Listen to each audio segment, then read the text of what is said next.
I'm so honored here to be with Olga Kharlan, Olympic champion, world champion, and just a great young lady. So, Olga, the reason why I wanted to interview you here at the Junior World Championships was two reasons. First, you competed in this event at some point in time, I believe. And I'd just like to get your thoughts on what it's like to compete at this level, and then how does it impact your career as you go forward? I remember my junior age. It was fun, but now I realize how I was, competing on this level, and I won 4 junior world championships in a row, and 4 in a row in the team. So in this in the same years. Wow. Yeah. So yes. You didn't even know how to lose at that point. In junior, yes. in senior, yeah. I remember that I didn't go to another competition because I already been in the national team. So I was participating on junior on the World Cups, World Championship. So it was my main junior competition in the year. And year after year, when after Belek in 2000, it was 2000. My God, I don't remember. 6, I think. It was 2006, and I won my first junior world championship, and it was like a challenge for me. Could I continue this result? So it was like every year. So for me, it's like, and the last one, it was Baku.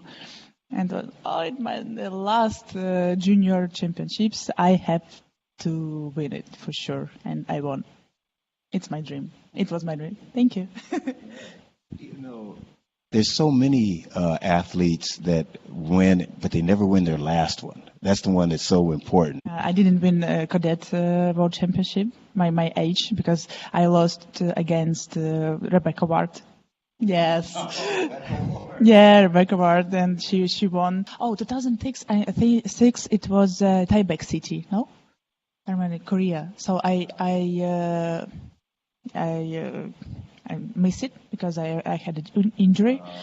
Yeah, I think in 2007 it was Belek. Yeah. I don't remember, sorry, already, and something like this. And so I didn't win cadet world championships, so I was 3rd. But I won junior, but it's much better. Yeah, well, junior is much better, and then seniors and Olympics is even better.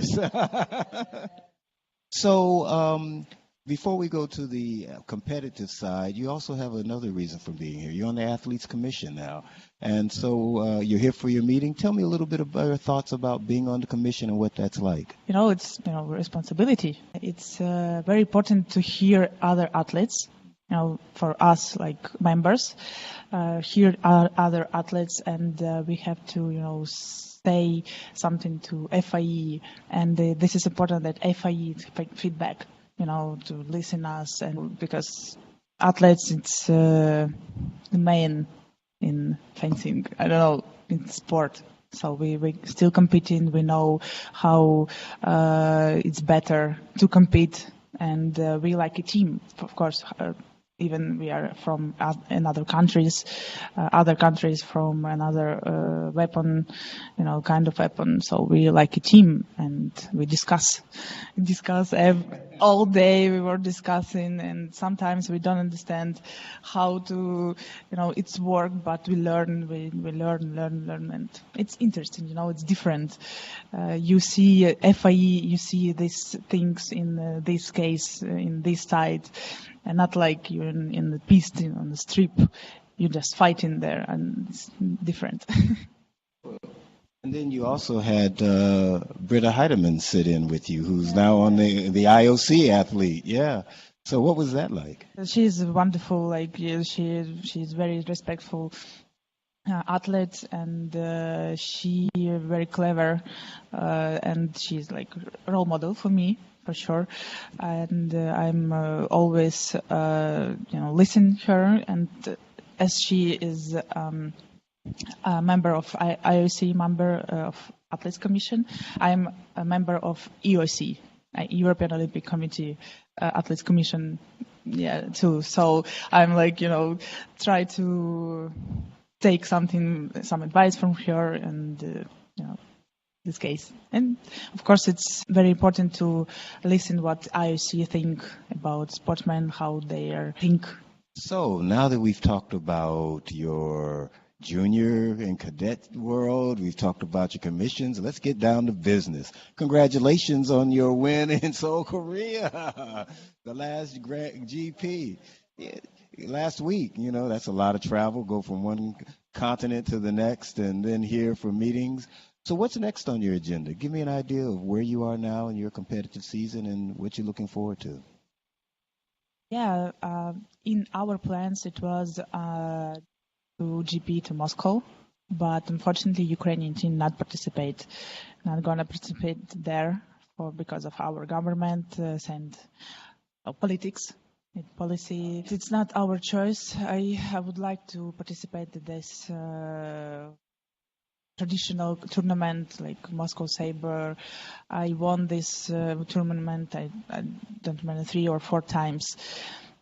So I really like this organization and this tournament, but not in this year. I don't know about next year because it will be difficult. So it will be Olympic qualified, and we will think about it. We will fix it somehow with our government and Ministry of Sport. It was like a plan. Then we have Tunis, it's World Cup. We are looking forward to training, camps, and then European Championship and World Championship. So we have, all planned, and now I know my schedule for each day. Each day, and I have to how it's gonna be some camp training, and so then I have after July, after World Championships, I have empty.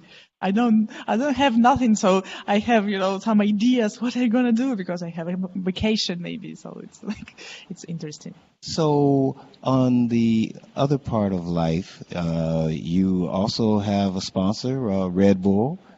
And you've done a pretty nice job of really transferring the success you've had on the strip into some things that are opening up opportunities for you. How have you managed to do that? Yeah, it's true. I have a sponsorship with Red Bull. They support sportsmen. Like I had a surgery actually in my right shoulder, as you know. So they helped me with the rehabilitation rehab and in Austria in their diagnostic training center. So this is not only energy drink. This is big family. They cure about all athletes, they're athletes. And I almost 8 years with them. Wow. That's since 2010. Yes, I'm very in team, and I really like it, and not gonna stop. They always support me in my results. This my mask. Did you see my mask? Yeah. With Red Bull on the side. It's so cool. Yeah, hats for sure. I really like it. Sure, it's our sport, not the popular like football or basketball, something like this. It's very important to be in sponsorships with somebody, and it's in Ukraine. Fortunately it's really difficult to find. So I am the one athlete who has this sponsorship, and unfortunately not all of them. Not all of. Yeah. But we have a strong team. Actually, we are Olympic champion, but only me. Yeah, but with PBT for sure, we have all sponsorship from for all team. So it's always all equipment, the good PBT, good equipment, and always good quality. Last question. What advice would you give to young fencers coming up, young champions looking and aspiring, or even competing in cadet and junior worlds? Oh, I'm really happy when I see when somebody won, like Olga Kharlan and like Saber. Of course, Olga Kharlan, she already participated senior World Cups, and she did well there. And I'm just looking, and I see me and this age, and I was so happy because I was like, oh, it's beginning of something, beginning of something big before Olympics, because I won my first junior world championships in 2006, so it was before Olympics, and I was, oh, wow, it's something new, it's something big is gonna be. So I'm just wanna say that don't stop, big dream, it's just the beginning of your way of your life, and not at the end. It's not the end for sure. For your goal has to be Olympics, big Olympics, senior world championship, and I really really wish it for every athlete. Every fencer, don't stop, believe in yourself, and working hard because without work, it's not gonna be anything. So be strong, and it's gonna be hard. It's not gonna be always good, because it's sport. So you are strong, you will be strong. Just keep going. Hey. Hey. Well, thank you, Olga Kharlan. It's an honor. It's a pleasure. I'm signing off from Don Anthony with our Swordsport podcast. Thank you. Thank you for listening to this edition of the Swordsport podcast. The Swordsport podcast is a production of Swordsport.tv and is produced and engineered by myself, Don Anthony, and Rick Lotzenheiser. We would like to give a special thank you to the King Arts Complex and their CEO, Demetrius Neely, for providing us a great space to work from in Columbus, Ohio. To subscribe to the Swordsport podcast, check us out on iTunes, Stitcher, SoundCloud, and YouTube.